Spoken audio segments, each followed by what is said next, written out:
Capítulo 4. El segundo elemento. Practicar la conciencia crítica.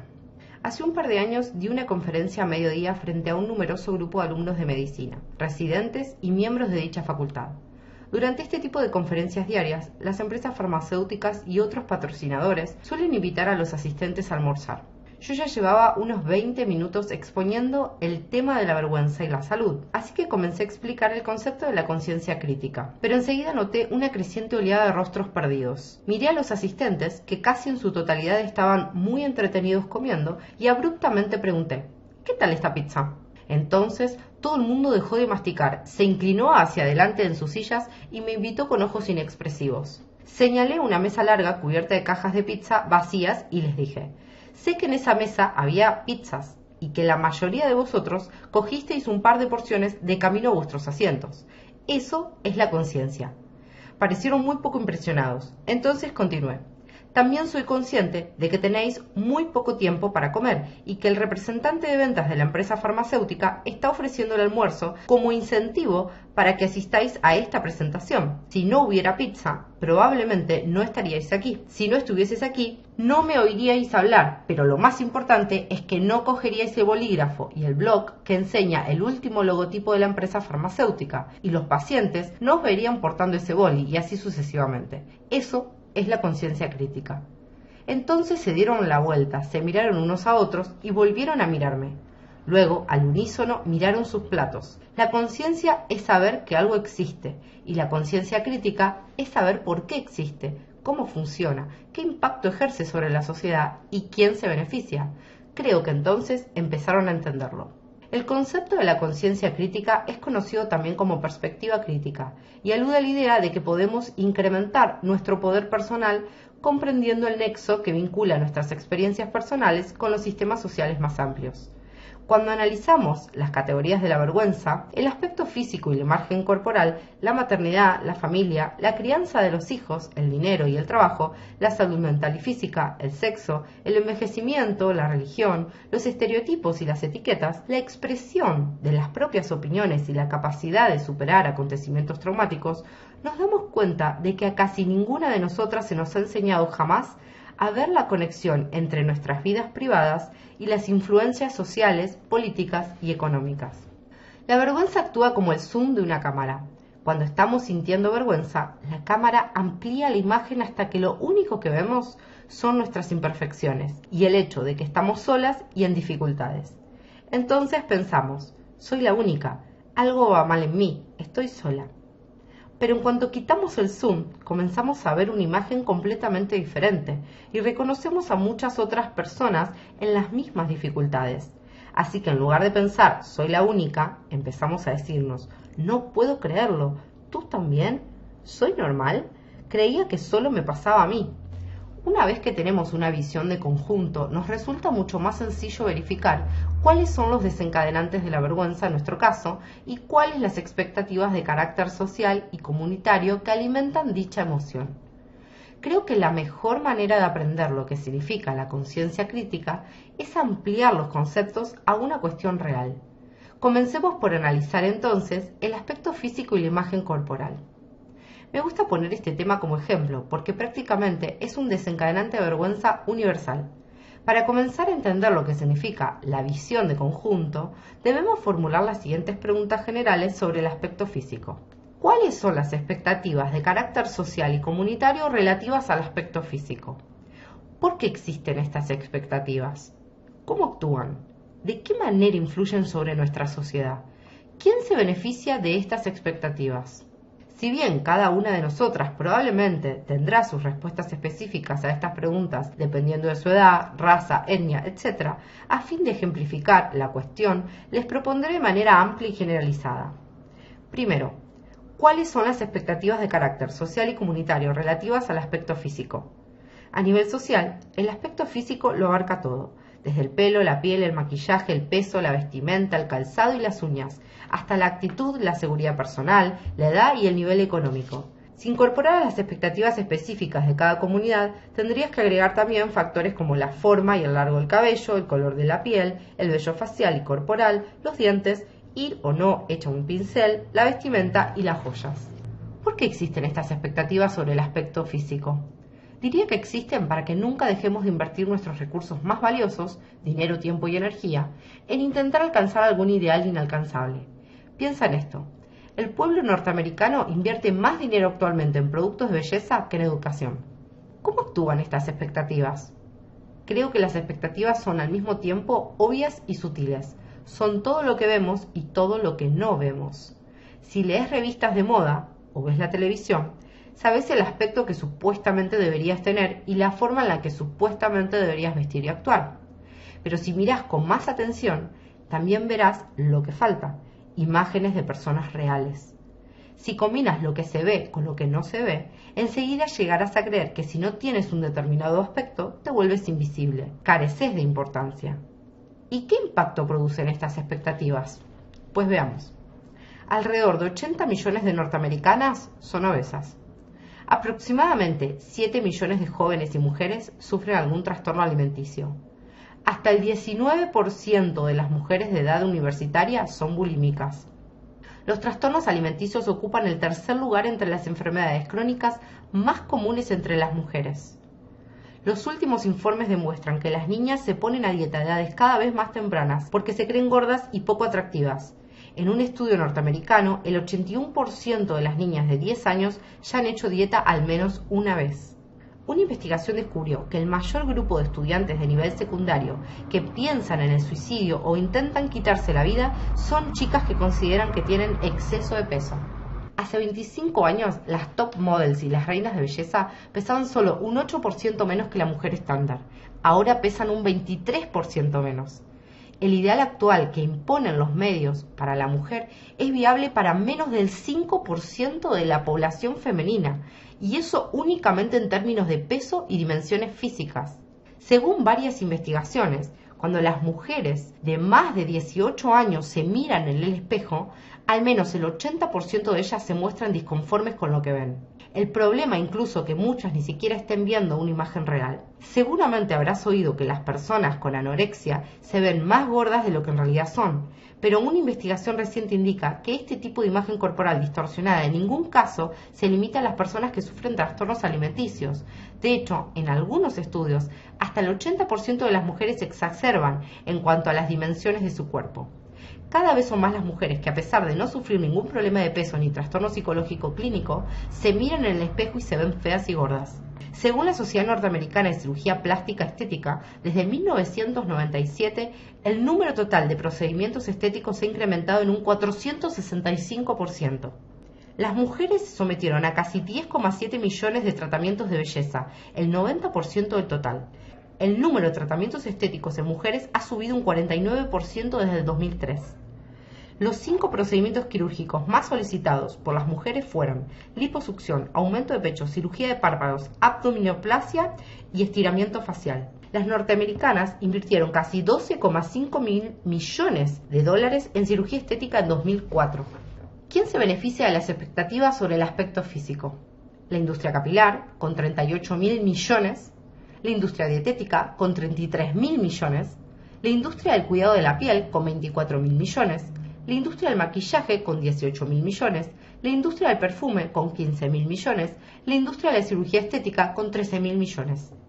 Un montón de gente depende de que veamos y creamos los mensajes con los que la sociedad y nuestra comunidad nos venden sus expectativas sobre el aspecto físico. Si no creemos que estamos demasiado gordas, feas y viejas, entonces ellos no venden sus productos. Y si ellos no venden sus productos, no pueden pagar sus casas. ¡Cuánta presión! Al formular y responder estas preguntas, que nos animan a adoptar una visión de conjunto, comenzamos a desarrollar la conciencia crítica. Y el siguiente paso a aprender es utilizar dicha información para comprobar si nuestros desencadenantes de la vergüenza se ajustan a la realidad, si tienen fundamento. ¿Y cómo lo conseguimos? Pues observando dichos desencadenantes y formulando las siguientes 6 preguntas de evaluación. ¿Hasta qué punto son realistas mis expectativas? ¿Puedo ser todas esas cosas permanentemente? ¿Estas expectativas se contradicen? ¿Estoy describiendo lo que quiero ser o lo que los demás quieren que sea? Si alguien detecta en mí esas identidades indeseadas, ¿qué pasará? ¿Puedo controlar la forma en la que me ve la gente? ¿Cómo? Durante nuestra segunda entrevista, Gillian me dejó ver lo que había respondido a las preguntas de comprobación. Las identidades ideales de la mujer son delgada, sexy, segura, natural y joven. Y sus identidades indeseadas son madura, cansada, gorda y desalineada. Estas fueron las respuestas.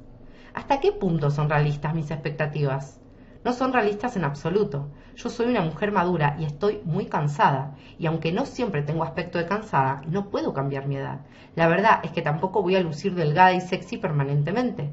Cuando empecé este proceso pensaba que era realista, pero cuando más aprendo sobre las expectativas que me propongo alcanzar y sobre las imágenes con las que me comparo, más me doy cuenta de que es literalmente imposible que lo consiga. Las chicas de las revistas tienen 16 años o 20 como mucho. Podría sentirme sexy y delgada, pero nunca sería en los parámetros que proponen las películas.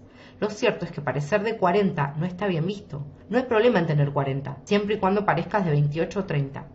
El otro día vi un anuncio en el que la modelo decía: no me importa tener la edad que tengo, lo que no quiero es aparentarla. ¿Por qué no? Si ella exclamara: prestad atención, esto es tener 40 años, todas querríamos aparentar nuestra edad. ¿Puedo ser todas esas cosas permanentemente? No, no puedo. A veces tengo buen aspecto, de vez en cuando incluso me siento orgullosa porque me veo muy bien, pero soy muy crítica conmigo porque no luzco estupenda en todo momento. Estoy en casa en bata y zapatillas, con una coleta y pienso: ¿qué pintas? Pero incluso en esas circunstancias creo que debería llevar la lencería de Victoria's Secret. Estoy empezando a odiar la televisión. ¿Estas expectativas se contradicen? Sí.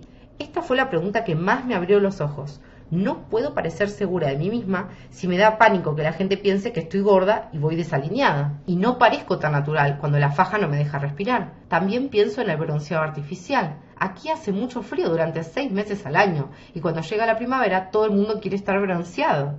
En verano ya todos tienen la piel de color anaranjado brillante por las camas solares y eso no es muy natural. No puedes simular ser natural y sentirte segura de ti. Admiro a las mujeres que dicen: tengo 50 años y este es mi aspecto, tómalo o déjalo. ¿Estoy describiendo lo que quiero ser o lo que los demás quieren que sea? Un poco de las dos cosas. Quiero estar segura de mí y ser natural, y quiero que la gente me describa de esa manera. No me importa tanto lo de ser sexy y delgada, prefiero estar sana, pero creo que quiero parecer joven y sexy porque eso es lo que se supone que tenés que ser. He hablado mucho sobre el tema de mi marido. Él ya ha dejado de hacer comentarios. Cuando le hablé de este tema, se sorprendió de lo mucho que me afecta. Mi suegra sigue siendo bastante crítica. Si alguien detecta en mí esas identidades indeseadas, ¿qué pasará? En otra época habría dicho que me resultaría embarazoso pensar que la gente me vea gorda, desalineada y vieja.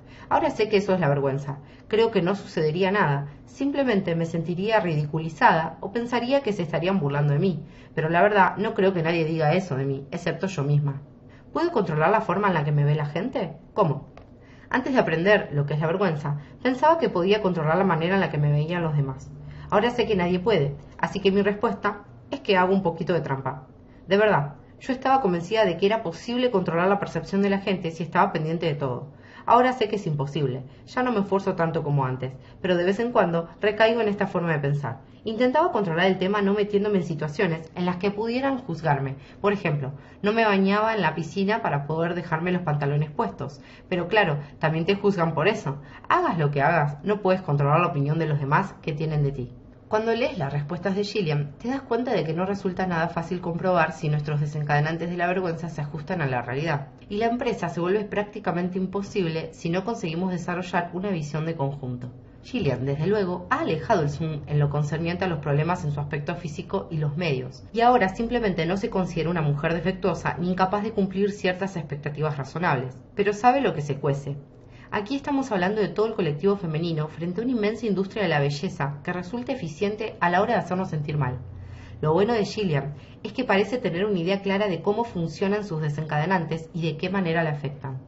Durante nuestra segunda entrevista me comentó: «Qué agotador, no puedes conocer este tema y pensar en él una o dos veces. Tienes que recordártelo constantemente, porque de lo contrario te atrapa. Es duro, en especial cuando las personas que te rodean no lo entienden». Y lleva toda la razón. Este elemento recibe el nombre de práctica de la conciencia crítica. Si solo formulamos y respondemos las preguntas, es muy probable que nos sintamos estancadas, furiosas y abrumadas. Bastante difícil resulta ya soportar la inmensa presión de ser inalcanzablemente hermosas. Pero si además nos damos cuenta de que esta presión nace del peso de unas industrias multimillonarias, no es de extrañar que nos sintamos derrotadas y resignadas. Practicar la conciencia crítica significa vincular nuestras experiencias personales a lo que sacamos en claro de esas preguntas y respuestas, lo cual a su vez nos permite avanzar hacia la resiliencia, porque nos enseña a contextualizar, tengo una visión de conjunto, normalizar, no soy la única, y desmitificar, contaré lo que sé a otras personas.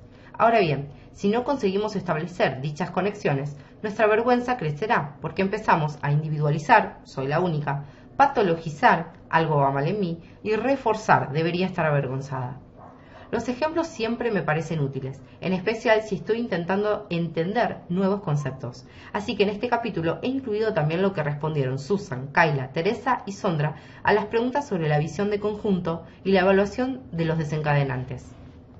Desarrollar una visión de conjunto y comprender lo que vemos suele exigirnos investigar ciertas cuestiones. Por ejemplo, la lista de datos sobre el mercado de los productos de belleza y las estadísticas que aparecen en páginas anteriores de este mismo capítulo provienen de libros o de internet. De verdad te animo a que hagas tu propio trabajo detectivesco. Suele resultar muy estimulante.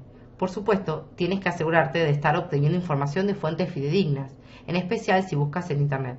Pero hay muchas personas y organizaciones que realizan un magnífico trabajo sobre el impacto que causan las expectativas de carácter social y comunitario sobre nuestra forma de pensar, sentir y actuar. En mi propia página web, www.brenebrown.com, ofrezco mucho material para trabajar la conciencia crítica en todas las categorías de la vergüenza, incluidos ejercicios, enlaces y libros recomendados. Durante un taller reciente, una mujer contó al grupo que estaba teniendo graves problemas de vergüenza en relación con el dinero, y al finalizar el taller se acercó a mí para anunciarme: en lugar de salir de compras, voy a invertir mi tiempo en investigar de qué manera las tarjetas de crédito hacen daño a las mujeres. Así se habla. Veamos ahora cómo aplicaron Susan, Kayla, Teresa y Sondra los principios de la conciencia crítica a sus respectivas situaciones. Después de que Susan respondiera a las preguntas relacionadas con la visión de conjunto y evaluara sus desencadenantes de la vergüenza, escribió: me sorprende verme en esta gran guerra contra la maternidad. No creí que pudiera afectarme a mí. No soy una persona muy política y realmente no tengo opiniones formuladas ni en un sentido ni en otro sentido de la relación con trabajar o quedarse en casa. Ignoraba que una decisión tan sumamente personal de volver al trabajo a tiempo parcial pudiera desatar semejante emoción en mi hermana. Y continuó: no tengo muy claro quién se beneficia con toda esta situación, pero desde luego las madres no.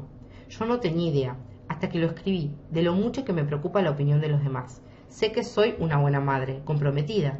¿Por qué tiene que importarme entonces si la gente lo ve o no? En sus pensamientos finales, Susan me reveló que lo más difícil para ella fue desprenderse de la idea de que podía controlar la manera en la que la gente la ve, en especial su hermana y su madre. Sigo forzándome por convencerlas de que es una buena decisión para mí y mi familia.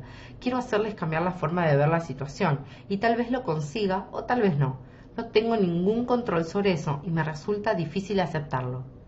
Kayla leyó detenidamente los dos grupos de preguntas sobre la conciencia crítica y escribió una frase simple pero poderosa: me he creído todos los mensajes que los demás utilizan para avergonzarme. Me explicó que le importaba lo que su jefa, Nancy, pensaba y decía, porque admiraba su forma de ser y de mezclar negocio y familia. Y continuó: nadie se beneficia con esto, nadie. Todo el mundo tiene una vida fuera del trabajo y esa vida puede ser difícil. No se trata de que solo sea duro para las mujeres. Un compañero nuestro tenía un hijo enfermo y el estrés que acabó sufriendo fue tan grande que tuvo que renunciar. Me sentí mal por él cuando sucedió, pero no lo suficiente como para acercarme a decirle nada. Le pregunté si la empresa se beneficia con esta política informal y después de pensarlo unos instantes respondió: no, en realidad no. Todo el mundo está demasiado estresado. Ese hombre que renunció para poder cuidar a su hijo era asombroso. Le necesitábamos y ahora se ha marchado. Quizá la gente crea que todo esto es positivo, pero no es así. Luego me contó que su próximo paso sería considerar la idea de marcharse a otra agencia, y añadió: es posible que me encuentre con la misma cultura competitiva allí donde vaya, pero podría empezar de cero con nuevos límites y nuevas expectativas. Teresa lo pasó mal a la hora de responder las preguntas, y esto fue lo que me explicó: sinceramente, no sé si me estoy excusando por la forma en la que me siento o si estoy haciendo algo que me hará sentir mejor. No puedo evitar pensar que puedo conseguir una versión mejor y más sólida de lo que tengo. Y continuó: una cosa está clara, resulta absolutamente incompatible sufrir el estrés y el agobio al que estoy sometida ahora y tener una familia a la que le gusta la diversión, sabe relajarse y es feliz. Si bien Teresa y su madre mantenían una relación distante, ella cree que en ocasiones juzga a su propia familia a través de los ojos de su madre. Mi constante decepción en la vida está agotando a mi marido y minando nuestro matrimonio. También es muy duro para mis hijos. Desde luego, a ellos no les importa conseguir algo más perfecto, simplemente quieren que yo sea feliz. Pero yo insisto en esas expectativas, no puedo quitarme a mi madre de la cabeza. En el caso de Sondra, en cuanto se puso a analizar qué relevancia tenía la expresión de sus opiniones en el marco de su comunidad, se encontró con una complicada intersección de raza y género. Esta fue la manera en la que describió la situación. Por un lado, a las mujeres negras se nos respeta por ser fuertes y firmes, lo cual resulta parcialmente evidente cuando tratamos con gente blanca. Pero en lo relativo a los hombres negros, se supone que tenemos que frenarnos. No creo que Don tenga esa idea, pero desde luego mi marido y mi familia política consideran que no le estoy demostrando suficiente respeto cuando contradigo sus opiniones. Sondra me explicó a continuación que cree que esta actitud afecta mucho a las mujeres y las jóvenes negras, y añadió: no puedo ser una supermujer en algunos casos y frenarme en otros. Me encuentro en una posición intermedia. Tras utilizar estas ideas para comprobar si sus percepciones ideales se ajustaban a la realidad, escribió: todas estas expectativas me silencian. Si no soy perfecta, no puedo hablar. Tengo que aceptar que puedo estar equivocada. Necesito tener permiso para decir no lo sé. Y también me hace falta reafirmarme. A veces es tan difícil llevar la razón como equivocarse. En las próximas secciones exploraremos las estrategias que nos acercan a la resiliencia y las barreras más comunes que nos bloquean el camino. Contextualizar frente a individualizar. La palabra contexto deriva del término latino contextere, que significa entretejer o entrelazar, de lo cual se desprende que comprender el contexto de una experiencia significa ver el panorama general. Esta idea nos remite una vez más al zoom. Cuando sentimos vergüenza simplemente vemos nuestra propia dificultad, pero si abrimos más la lente y empezamos a ver que otras personas tienen problemas similares, cuando tomamos perspectiva conseguimos distinguir un panorama incluso más amplio. La manera en que las fuerzas políticas, económicas y sociales moldean nuestras expectativas personales. Por eso, contextualizar resulta fundamental a la hora de establecer la conexión de la vergüenza. Si yo entiendo de qué manera se benefician las industrias y los individuos de lo mucho que me avergüenza mi aspecto físico, ¿eso significa que la vergüenza desaparece? No, por desgracia no es así, pero identificar los contextos en los que sentimos vergüenza nos ayuda a desarrollar resiliencia. Si sentimos vergüenza porque a pesar de nuestros mayores esfuerzos no conseguimos parecernos a la modelo que sale en la portada de una revista, nos ayuda mucho saber que la modelo tampoco tiene precisamente ese aspecto. Le tapan las manchas de la cara, le estiran las piernas mediante un programa informático, le blanquean la sonrisa y encima lleva ropa prestada. Las revistas ganan dinero vendiendo espacio publicitario, no suscripciones. Su objetivo es que miremos a la mujer de la portada, nos sintamos fatal y salgamos a comprar todas las lociones y brebajes que se anuncian en la revista. Si adquirimos muchos productos, las empresas de cosméticos compran más espacio publicitario en las revistas y así sucesivamente. Si nos creemos todo lo que nos cuentan sobre el aspecto que deberíamos tener y pensamos que no podemos conseguir ese aspecto solo porque carecemos de suficiente voluntad o de una ventaja genética, nos hundimos en la vergüenza. Contextualizar nos ayuda a entender de qué manera las expectativas de la sociedad y la comunidad, la economía y la política están entrelazadas para producir una imagen cohesiva. No podemos desenmarañar la verdad sin reconocer los hilos que la conforman. Tal como indican las categorías, muchas de nosotras en realidad somos víctimas de los mismos factores causantes de vergüenza y experimentamos reacciones muy similares. Sin embargo, debido a la naturaleza aislante y secretista de esta emoción, nos parece que solo nos está pasando a nosotras y que debemos ocultarlo a toda costa. Esto, a su vez, desemboca en la falsa idea de que la vergüenza es un problema personal o incluso algún tipo de defecto psicológico, pero no lo es. Sí, la vergüenza puede producir problemas personales e incluso participar en el desarrollo de ciertas enfermedades mentales, pero también es un concepto social, sucede entre personas. La vergüenza es la forma en la que me siento cuando me veo a través de los ojos de otra persona. Por eso describo la vergüenza como un concepto psicosocial cultural. Y me gusta explicarlo de esta manera. Si observas la vergüenza bajo un microscopio psicológico, solo verás una parte de la imagen. Si haces lo mismo con una lente social o una lente cultural, obtendrás idéntico resultado y tan solo verás partes del problema. Sin embargo, si combinas estas tres lentes, la psicológica, la social y la cultural, obtendrás una imagen completa de la vergüenza. Creo que la visión más peligrosa es aquella que considera la vergüenza como un problema estrictamente personal, porque nos conduce a buscar únicamente soluciones personales y sumamente individualizadas que dejan intactas todas esas capas de expectativas contradictorias e incompatibles de las que hablábamos antes.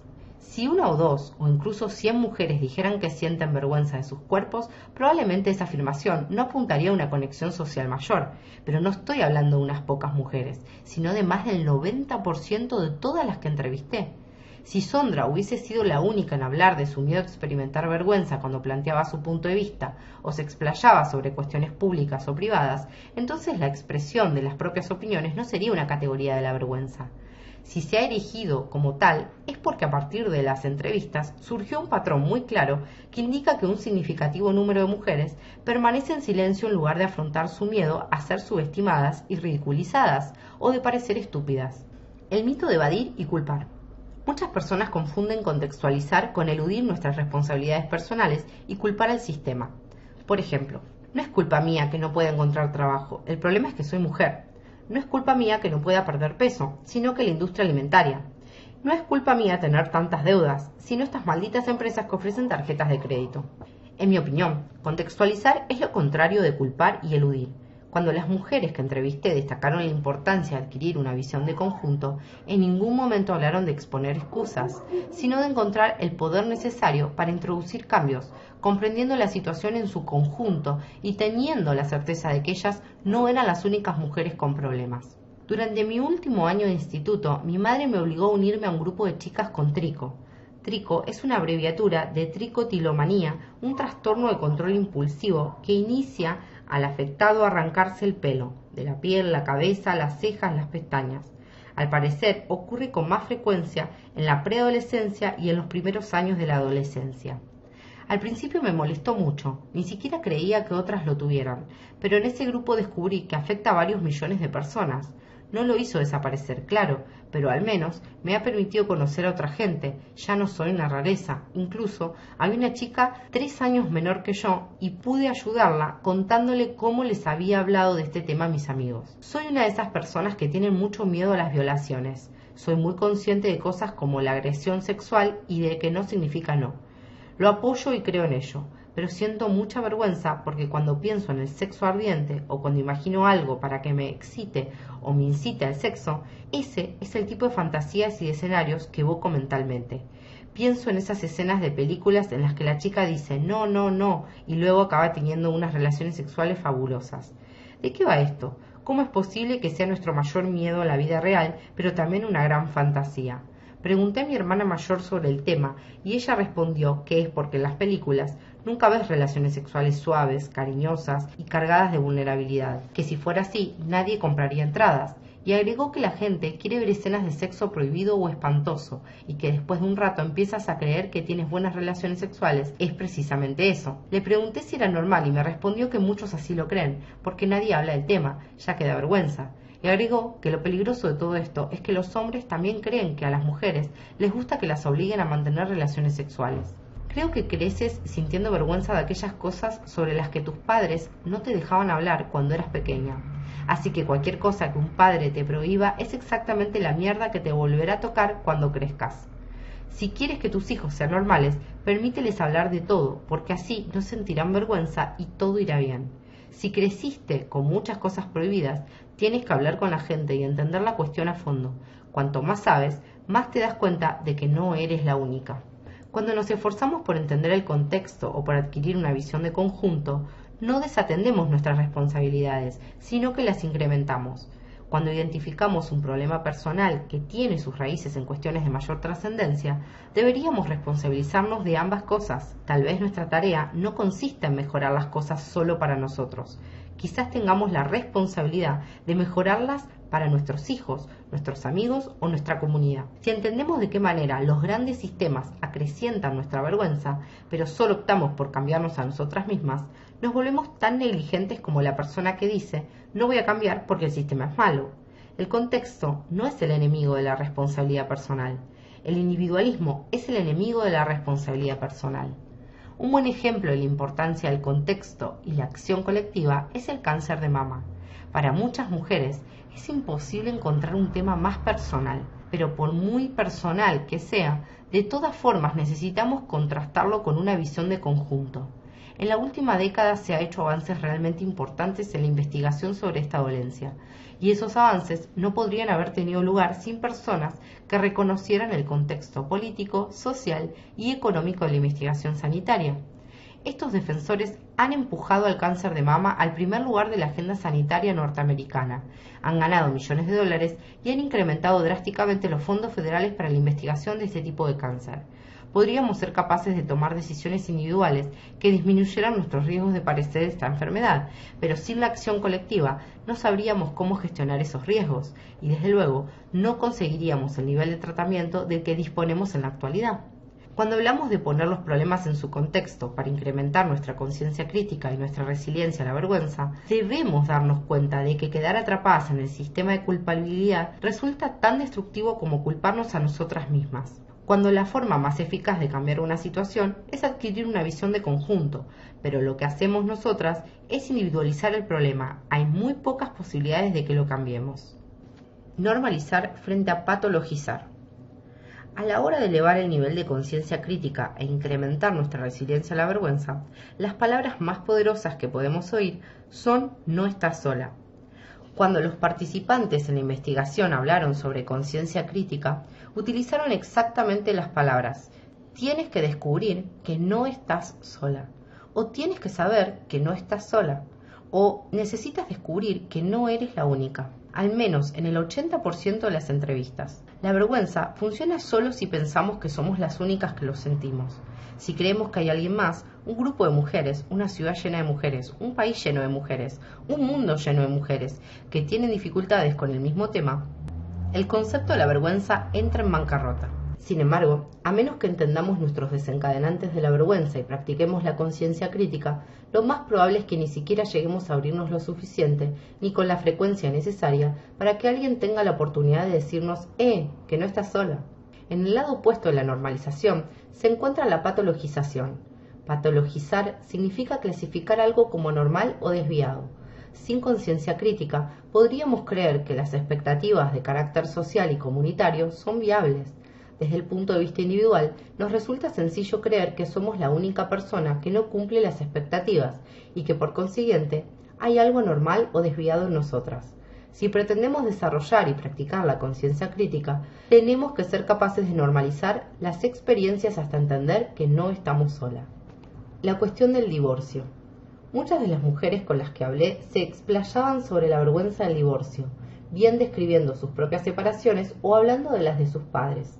Noté entonces que uno de los hilos conductores entre las diversas experiencias era la consecuencia económica del divorcio. Para muchas mujeres, el divorcio se cobra un precio muy alto en el área económica, además de afectar el aspecto emocional. He aquí 4 ejemplos. Pasé de ser la madre perfecta y la esposa perfecta a ser una mujer arruinada, sin trabajo y sola. Nadie te llama pobre cuando estás casada y te quedas en casa con tus hijos, ni siquiera cuando todo el dinero en realidad pertenece a tu marido. Piensas, su dinero es nuestro dinero, y cosas por el estilo, pero un día él se marcha y se lleva todo, excepto los niños, gracias a Dios. Ni siquiera sabía dónde tenía que pagar la hipoteca. Ahora mis hijos y yo vivimos en casa de mis padres. Cuando tienes poco más de 20 años y vuelves a casa de tus padres, la gente cree que estás perdida o intentando encontrar el camino. Cuando tienes 40 y vuelves, todo el mundo cree que eres patética, pero la verdad es que estás perdida e intentas encontrar el camino. La gente te dice que no sientas vergüenza por el divorcio de tus padres. Es fácil decirlo. Intenta contar a un hijo que sus abuelos no viven en su bar mitzvah porque no pueden soportar estar juntos en el mismo lugar. ¿Quién siente esa vergüenza? Y ni hablar de cuando ruegas a tu padre que te dé dinero para poder comprar los medicamentos de tu madre. Él siempre me dice, tú estás de su lado. Y lo que no quiere entender es que cuando lo abandonó, la dejó sin nada. Yo no estoy del lado de nadie, pero desde luego voy a cuidar de mi madre. Mis padres se divorciaron cuando yo tenía 10 años y he pasado los últimos 8 años escuchando a mi madre contar historias horribles sobre mi padre. Constantemente me dice, si te quisiera haría más por ti. Es cierto que la dejó en muy mala situación económica, pero en realidad él tampoco tenía dinero. Si ella tuviese más dinero, probablemente se lo quitaría de encima. Yo quiero mucho a mi padre, es una buena persona, decente y buen padre, pero ella me hace sentir avergonzada de quererlo. Curiosamente, es él quien consigue que no me enfade con mi madre. Jamás dice nada malo sobre ella. En realidad, a veces hasta la defiende. Me resulta muy confuso. Sabía que teníamos que divorciarnos. Él había tenido ya varias aventuras y nuestras peleas estaban empezando a afectar a nuestros hijos. Yo tenía la idea en mi cabeza de que podía empezar de nuevo, crearme una nueva vida. Pensé que podía encontrar una casa bonita y pequeña, un trabajo a tiempo parcial y que estaríamos bien. 6 meses después de que vendiésemos nuestra casa, yo ya tenía una deuda de $14.000, un trabajo por el que me pagaban $6 la hora y a duras penas podía pagar el alquiler. Y en lugar de ayudarme, mi ex marido sugirió que se llevara a los niños hasta que yo pudiese recuperarme. Me sentía muy avergonzada de no poder cuidar de mis propios hijos. Debería haber evitado que eso sucediera.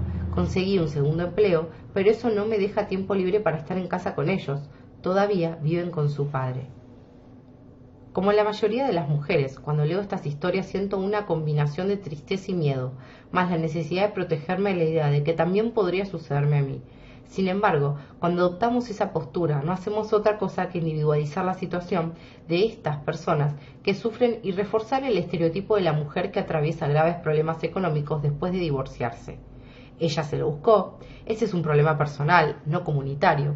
Lo peor es que en muchos sentidos buscamos argumentos para hacer pasar a esas mujeres por personas imperfectas, damnificadas o algún tipo de anomalía. Es una estupidez no saber nada de la economía familiar. Se esforzaría más si de verdad quisiera un buen trabajo. Para desarrollar la conciencia crítica, lo primero que debemos hacer es reconocer la importancia del contexto. Una vez que comprendemos mejor el panorama general, podemos empezar a atar cabos. ¿A qué realidades políticas, sociales y económicas se enfrentan las mujeres divorciadas? Esto es lo que sabemos. Los investigadores confirman constantemente que las mujeres sufren pérdidas económicas significativas después del divorcio, mucho más que los hombres. Los investigadores coinciden en que los ingresos de la mujer después del divorcio están relacionados con su participación en el mercado laboral. A las mujeres que trabajan, en especial aquellas que tienen una carrera y pueden asegurarse empleos bien remunerados, les va mejor después del divorcio. Aquellos que no han hecho trabajo mientras estaban casadas se enfrentan a problemas económicos más graves. El 90% de los niños se quedan con sus madres. Solo una de cada 4 divorciadas no cuenta con una pensión de alimentos ordenada por un juez.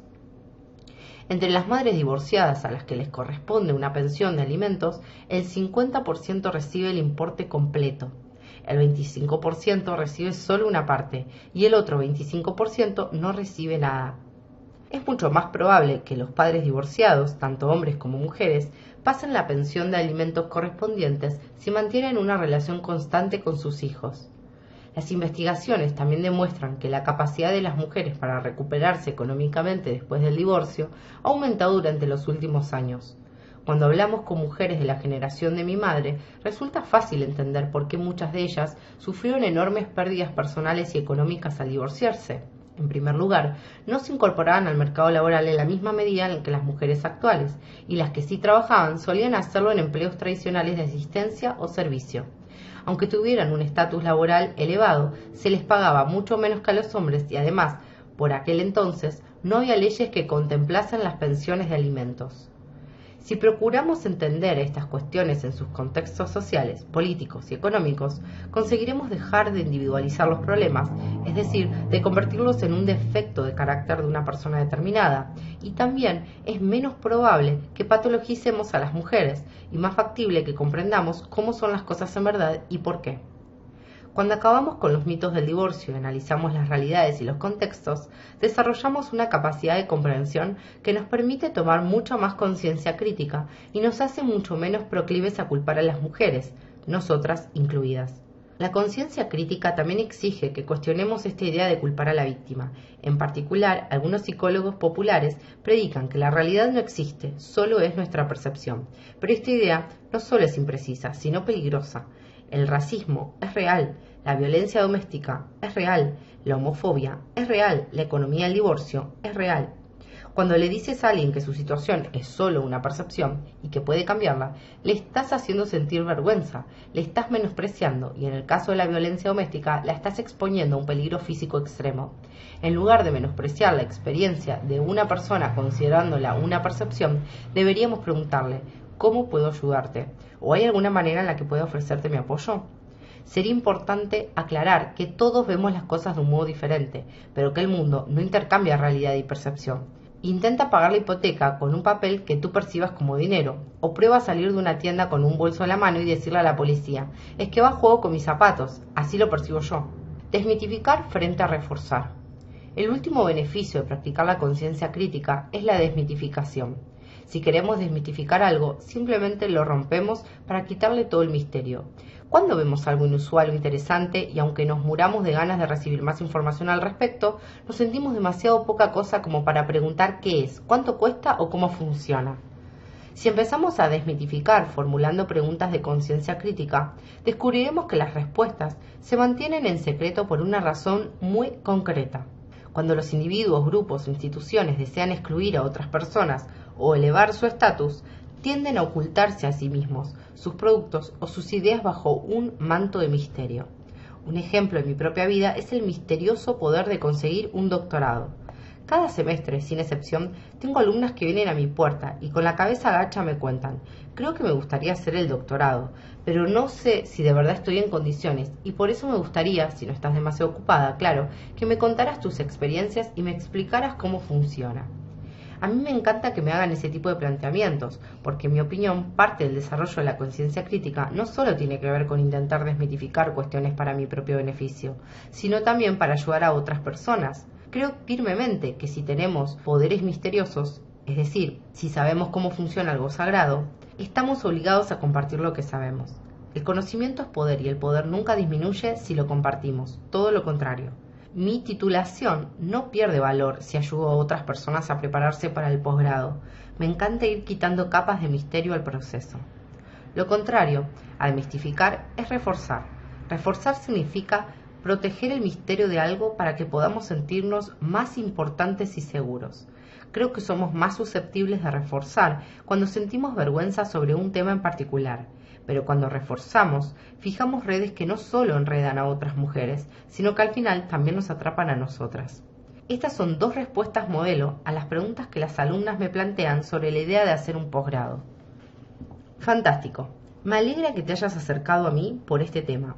Yo estaba muy nerviosa al solicitar la admisión al posgrado, pero un par de personas me dieron datos realmente valiosos y estoy feliz de compartir contigo lo que sé. Bueno, podemos hablar sobre de qué manera encaja este programa con tus intereses epistemológicos, porque es muy importante desarrollar un fuerte programa de indagación antes de iniciar la solicitud de admisión. Te tienes que asegurar metodológicamente que tus planes de investigación sean compatibles con los de la universidad y conocer a los profesores con los que estudiarás. Estas son respuestas reales que yo recibí cuando pedí ayuda para hacer el posgrado. Después de esta segunda respuesta, lo que me salvó de la vergüenza y de ceder a la intimidación fue mi nivel de vulnerabilidad reconocida. Cuando pedí ayuda sabía que era vulnerable, sabía que no ser considerada lo bastante lista era para mí un importante desencadenante. Las mujeres que participaron de mi investigación se refirieron con mucha frecuencia a la importante relación entre comprender los desencadenantes de la vergüenza, desmitificar y reforzar. Cuando no entendemos algo, y para nosotras no entender es un desencadenante de la vergüenza, solemos tener demasiado miedo como para pedir una explicación. A este cuadro lo he denominado la amenaza del edamame. La amenaza del edamame, más que una haba de soja. La palabra edamame significa habas en ramas.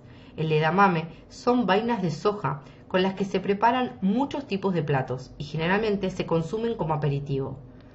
Hace un par de años, Steve y yo fuimos a cenar a casa de una pareja de nuevos amigos sofisticados, a quienes yo estaba deseosa de causar una buena impresión.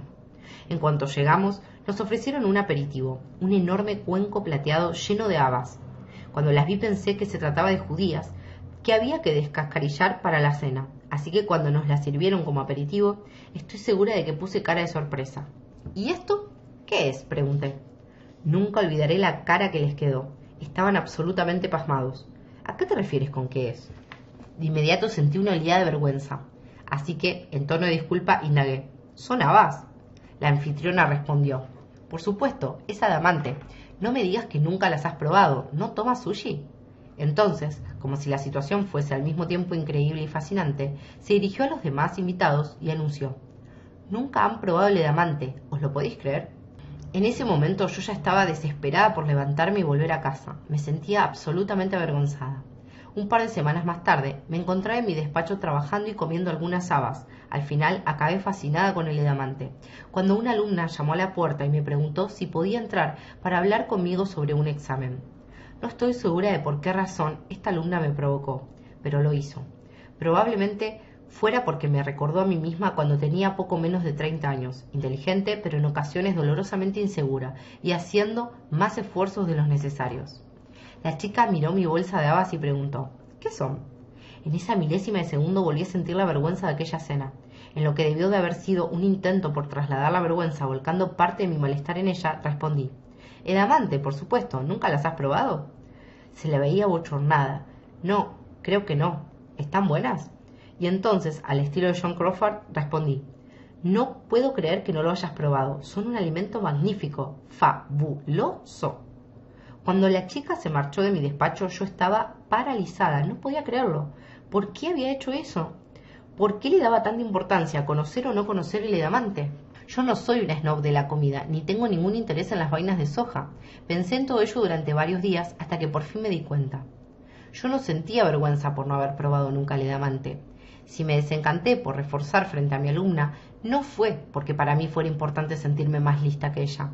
El motivo de mi vergüenza era que para mí no conocer la comida japonesa era una cuestión de clase y de cultura. Los invitados a aquella cena eran realmente un grupo de elitistas de los alimentos. Eran ese tipo de gente que viaja por todo el mundo y sabe mucho sobre arte y sobre vino. Sus hijitos comen cosas que yo ni siquiera sé pronunciar.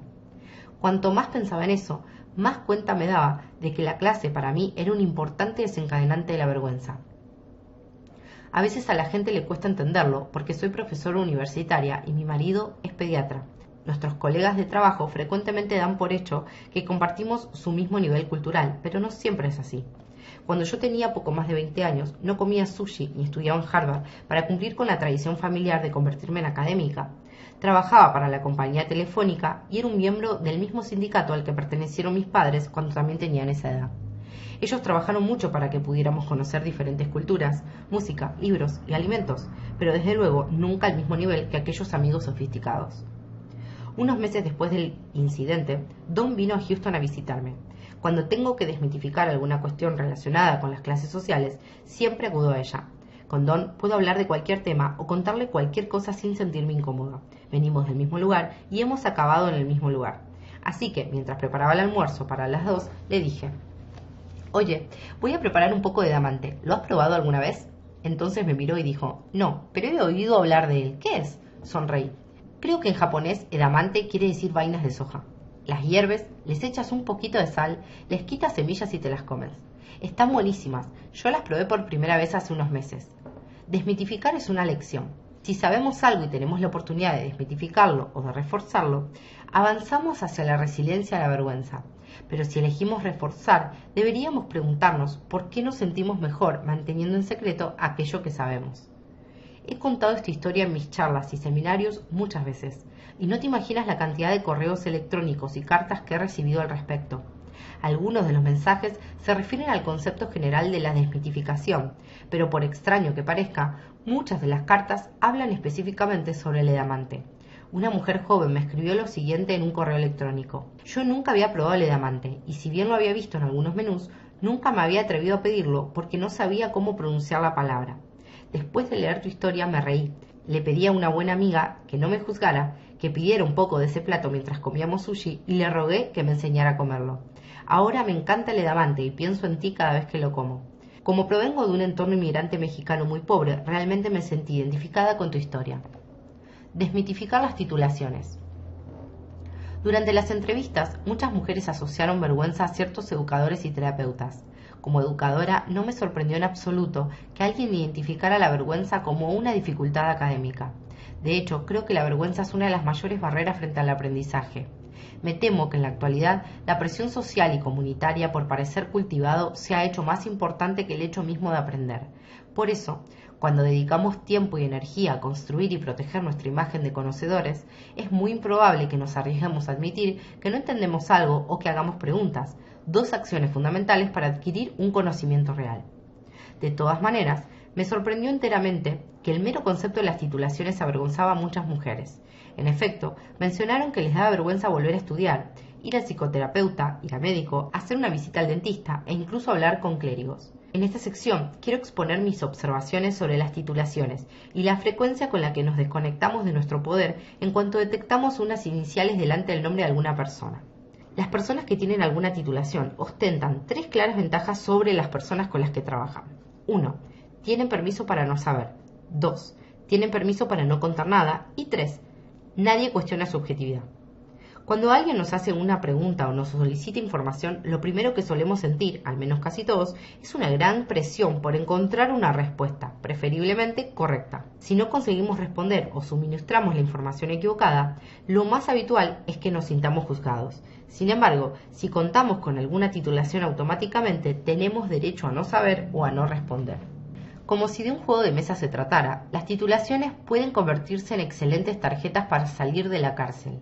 Mientras cursaba mi licenciatura, por ejemplo, dar una respuesta incorrecta o no responder reflejaba mi falta de preocupación o mi falta de conocimiento.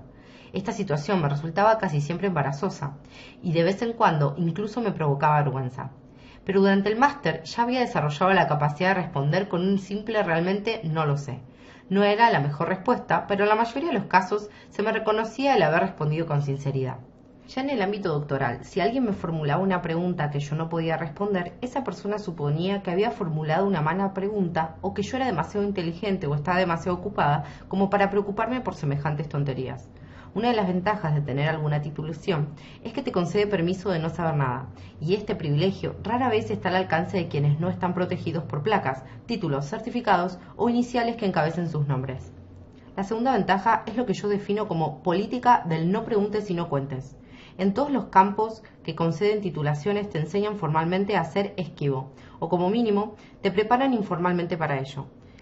La mayoría de los educadores y profesionales dedicados a ayudar a otras personas, como terapeutas, médicos, trabajadores sociales, clérigos, etc., han sido entrenados para conseguir información de consumidores reacios sin contar prácticamente nada sobre su propia vida. La regla tácita establece que cuanto más importante es tu titulación y tu estatus, más permiso tienes de indagar sobre otras personas y menos obligado estás a contar sobre ti. Piénsalo, es posible que tu médico conozca tu historia sexual, tu peso y la cantidad de movimientos intestinales que tienes a la semana. Sin embargo, es impensable que le preguntes si está casado o tiene hijos. Y si lo haces, muchos profesionales responderán enseguida, no estamos hablando de mí, o esa información resulta irrelevante. Aquí tienes 4 ejemplos. Cuando me quedé embarazada, en lugar de ir al médico y solicitar asistencia prenatal, esperé hasta los 6 meses de gestación. Esperé hasta que ya era demasiado tarde para dejar de estar embarazada. Tenía miedo de que el médico me dijera, estás demasiado gorda para tener un bebé, no deberías quedarte embarazada. Estaba tan asustada y me daba tanta vergüenza que por eso esperé. No puedo creer que haya arriesgado mi salud y la del bebé por lo humillada que me sentía por mi peso. Odio a los médicos. Mi hija murió de cáncer cuando tenía 6 años. Mi predicador dijo que mi actitud era egoísta al llorar su muerte, porque ella se encontraba en un lugar mejor, se encontraba con Dios. Es un hombre muy inteligente y culto, pero creo que lo que dijo fue cruel. Me hizo odiarle, me hizo odiar mi iglesia y me hizo odiar a Dios. Todavía odio al predicador, todavía no voy a la iglesia y tengo mis problemas con Dios. ¿Cómo es posible que alguien se atreva a hacerte sentir vergüenza por llorar la muerte de tu propia hija? Ningún alzacuello, ninguna titulación debería permitirte hacer eso. ¿Tienes idea de cuántos años me llevó despojarme la vergüenza de estar triste? Tengo permiso para sufrir, una parte de mí siempre lo hará. Lo que ese hombre dijo fue una injusticia terrible, realmente terrible. Se aprovechó de su posición. La primera vez que mi hijo tuvo una infección de oído, mi pediatra dijo, bueno, entonces, ¿a qué le vas a dar prioridad? ¿A tu carrera o a la capacidad auditiva de tu hijo? Solo un médico es capaz de decir algo así. Le pregunté si sus hijos iban al colegio y respondió, mis hijos no están ahora mismo en la consulta de un médico con una infección de oídos. Sientes resentimiento hacia los médicos porque se creen que actúan mejor que el resto del mundo, pero dependes de ellos por completo. Tenía 58 años cuando volví a estudiar. Ni siquiera sabía enviar un correo electrónico o usar el ordenador. En mi época, lo más revolucionario que había era el papel borrable. Así que, aunque sabía que retomar los estudios me resultaría intimidatorio, jamás pensé que en clase me convertiría en una perfecta idiota, que es exactamente lo que me sucede. Si quiero hacer una pregunta o un comentario, me hago un lío. No por los estudiantes, sino por esos profesores tan jóvenes. Me ponen muy nerviosa. Algunos son menores que mis hijos. Odio sentirme tonta frente a ellos. La tercera ventaja que ofrecen las titulaciones es la presunción de objetividad. La mayoría de los profesionales titulados reciben algún tipo de capacitación relacionada con la objetividad, si bien en la actualidad se están debatiendo si sirve para algo o no. A algunos se les enseña que la objetividad es posible y se les capacita para que intenten reemplazar su lente personal por una lente profesional en presencia de clientes o pacientes. A otros, yo incluida, se nos enseñan que la objetividad pura no existe y que la gente jamás puede dejar completamente de lado su lente personal. Se nos enseña a entender la parcialidad y el poder de nuestras experiencias para comprender el posible efecto que podrían tener sobre nuestras interacciones con los clientes. En nuestra opinión, es la forma más ética de trabajar con personas. Según mi experiencia, la amenaza más grave a la objetividad radica en creer en la existencia de la objetividad pura y la neutralidad valorativa.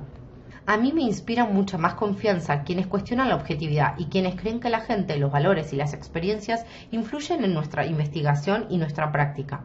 Son ellos quienes hacen el mayor esfuerzo por exponer sus opiniones en el contexto apropiado. Cuando nos entrevistamos con médicos, terapeutas y otros profesionales titulados, no podemos dar por sentado que serán objetivos. Está claro que no tenemos derecho a invadir sus vidas privadas, pero sí tenemos derecho a entender cuáles son sus valores profesionales, su ética y su motivación para trabajar con nosotros, y más todavía en el caso de los profesionales que ofrecen consejo u orientación. Yo quiero un pediatra que apoye a las madres que trabajan fuera de casa. Quiero un obstetra que comparta algunas de mis ideas básicas sobre el embarazo y el parto. Quiero un contable que entienda mis valores y mi ética. Y desde luego, quiero un terapeuta que comparta mis valores básicos sobre el cambio que experimenta la gente. Dado el poder que les otorgan las titulaciones, es fácil entender por qué muchas personas sienten vergüenza de interactuar con titulados. Para establecer una buena conexión en tales circunstancias, tenemos que practicar la conciencia crítica. Debemos determinar quién se beneficia de nuestro miedo y vergüenza y decidir de qué manera podemos encontrar apoyo. Apuntando a ese fin, no deberíamos dudar en buscar referencias de amigos y asimismo aceptar que tenemos absoluto derecho a preguntar al profesional en cuestión cuál es su forma de trabajar, antes de exponer ante él o ella una información más personal o nuestras vulnerabilidades. En el siguiente capítulo aprenderemos lo poderoso que resulta abrirnos a los demás. Si bien los 4 elementos de la resiliencia y la vergüenza no siempre siguen un orden particular, he descubierto que comprender nuestros desencadenantes y alcanzar cierto nivel de conciencia crítica sobre nuestras dificultades hace posible que nos dé menos miedo abrirnos a los demás. Y esto es importante, porque como queda demostrado en el próximo capítulo, la apertura es el acto más poderoso de resiliencia. Cuando volví a estudiar, ni siquiera sabía enviar un correo electrónico o usar el ordenador. En mi época, lo más revolucionario que había era el papel borrable. Así que, aunque sabía que retomar los estudios me resultaría intimidatorio, jamás pensé que en clase me convertiría en una perfecta idiota, que es exactamente lo que me sucede. Si quiero hacer una pregunta o un comentario, me hago un lío. No por los estudiantes, sino por esos profesores tan jóvenes. Me ponen muy nerviosa. Algunos son menores que mis hijos. Odio sentirme tonta frente a ellos. La tercera ventaja que ofrecen las titulaciones es la presunción de objetividad. La mayoría de los profesionales titulados reciben algún tipo de capacitación relacionada con la objetividad, si bien en la actualidad se están debatiendo si sirve para algo o no. A algunos se les enseña que la objetividad es posible y se les capacita para que intenten reemplazar su lente personal por una lente profesional en presencia de clientes o pacientes. A otros, yo incluida, se nos enseñan que la objetividad pura no existe y que la gente jamás puede dejar completamente de lado su lente personal. Se nos enseña a entender la parcialidad y el poder de nuestras experiencias para comprender el posible efecto que podrían tener sobre nuestras interacciones con los clientes. En nuestra opinión, es la forma más ética de trabajar con personas. Según mi experiencia, la amenaza más grave a la objetividad radica en creer en la existencia de la objetividad pura y la neutralidad valorativa. A mí me inspiran mucha más confianza quienes cuestionan la objetividad y quienes creen que la gente, los valores y las experiencias influyen en nuestra investigación y nuestra práctica. Son ellos quienes hacen el mayor esfuerzo por exponer sus opiniones en el contexto apropiado. Cuando nos entrevistamos con médicos, terapeutas y otros profesionales titulados, no podemos dar por sentado que serán objetivos. Está claro que no tenemos derecho a invadir sus vidas privadas, pero sí tenemos derecho a entender cuáles son sus valores profesionales, su ética y su motivación para trabajar con nosotros, y más todavía en el caso de los profesionales que ofrecen consejo u orientación. Yo quiero un pediatra que apoye a las madres que trabajan fuera de casa. Quiero un obstetra que comparta algunas de mis ideas básicas sobre el embarazo y el parto. Quiero un contable que entienda mis valores y mi ética. Y desde luego, quiero un terapeuta que comparta mis valores básicos sobre el cambio que experimenta la gente. Dado el poder que les otorgan las titulaciones, es fácil entender por qué muchas personas sienten vergüenza de interactuar con titulados. Para establecer una buena conexión en tales circunstancias, tenemos que practicar la conciencia crítica. Debemos determinar quién se beneficia de nuestro miedo y vergüenza y decidir de qué manera podemos encontrar apoyo. Apuntando a ese fin, no deberíamos dudar en buscar referencias de amigos y asimismo aceptar que tenemos absoluto derecho a preguntar al profesional en cuestión cuál es su forma de trabajar, antes de exponer ante él o ella una información más personal o nuestras vulnerabilidades. En el siguiente capítulo aprenderemos lo poderoso que resulta abrirnos a los demás. Si bien los 4 elementos de la resiliencia y la vergüenza no siempre siguen un orden particular, he descubierto que comprender nuestros desencadenantes y alcanzar cierto nivel de conciencia crítica sobre nuestras dificultades hace posible que nos dé menos miedo abrirnos a los demás. Y esto es importante, porque como queda demostrado en el próximo capítulo, la apertura es el acto más poderoso de resiliencia. El nivel de conciencia crítica sobre nuestras dificultades hace posible que nos dé menos miedo abrirnos a los demás. Y esto es importante, porque como queda demostrado en el próximo capítulo, la apertura es el acto más poderoso de resiliencia.